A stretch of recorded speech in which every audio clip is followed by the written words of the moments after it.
یک аудио کتاب در کدام شرایط تهیه می شود؟ اینجا البته نه. شاید اینجا نه. شاید اینجا فکر کنید شما و شاید هم این گونه باشد. اما در حالتی که من هستم و аудио کتاب میکنم ببینید که در کدام شرایط است.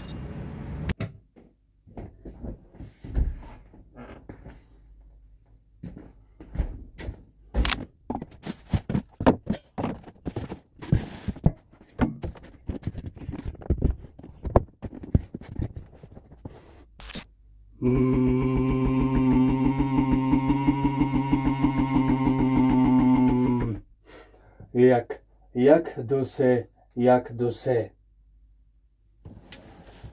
دیدید در همین شرایط در همین محیط من الکی دو کتاب ثبت و تدوین کردم аудио کتاب شد یعنی و حالی کتاب سیوم و همین گونه تا زمانی که من در مهاجرتم در کارم و امکانی این کار کردن دارم یعنی وقت دارم این کار میکنم یعنی аудио کتاب میسازم. خوب سوال به شما چی شرایط دارید در کدام محیطید و چی کار میکنید؟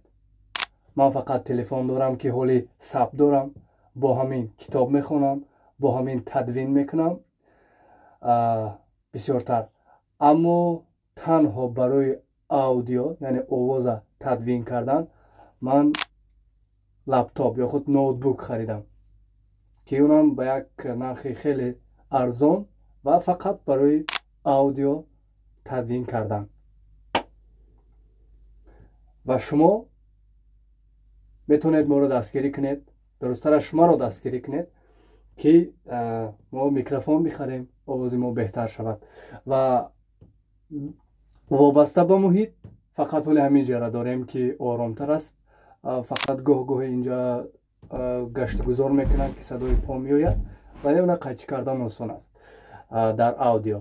خب دیگر فقط به پیش هم کتاب میخونم یعنی کتابی نو و هم با بهانه аудио کتاب میسازم که برای دوستدارای این ژانر برای نسل های میباده و برای دوستداران عموما کتاب. خدا نگهبان پیگیر صفحه من باشید. با یک کلیک تمام صفحه من پیدا می شود که در اینجا شما میتونید ببینید و اونجا نقطه دستگیری دارد میتونید هم در تلگرام و هم در بیوستی ما رو دستگیری کنید درست‌ترش ما رو دستگیری کنید چون من خودم تنها کار میکنم.